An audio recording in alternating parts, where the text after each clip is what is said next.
Manny Villar kaugnay ng kontrobersyal na C5 Road Extension Project.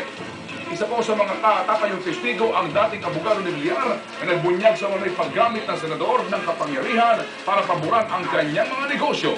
Napapatrol, Ricky Carandang. 3 araw matapos ang kanyang pasabog laban kay Nacionalista Presidential Bet Manny Villar, lumantad muli sa publiko si Atty. Restituto Mendoza, ang dating abogado ni Villar. Sa pagkakataong ito, kasama niya ang isang opisyal ng party list group na San Lakas. Ayon kay Atty. R.G. Guevara, pumayag si Mendoza na maging testigo sa plunder case na isasampa ng San Lakas laban kay Villar. He appears to me as a very good resource person to gather facts sufficient to file a plunder case against Manny Villar.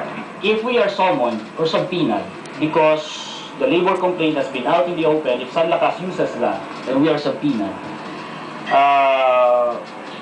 Titingnan natin within the bounds of the law. We might be forced because that's a legal process.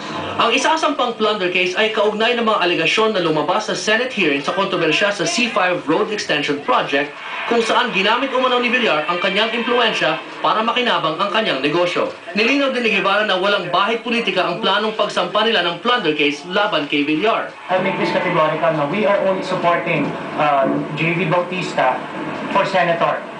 We are not supporting any presidential candidate. Dati kasing kinatawan ng San Lakas sa Kongreso si Atty. J.V. Bautista na ngayon tumatakbo namang senador sa ilalim ng puwersa ng Masang Pilipino ni dating Pangulong Erap na isa sa mga katunggali ni Villar. Una nang sinalag ng kampo ni Villar ang mga akusasyong ito. Ayon kay Senator Alan Peter Cayetano, inaasahan na nilang gagamitin ng mga kalaban si Mendoza para idiin si Villar. Kaya plano nilang sampahan ng disbarment case si Mendoza, gayon din ng kasong extortion, blackmail at slander. Ricky Carandang, Patrol ng Pilipino. Nabigo namang makula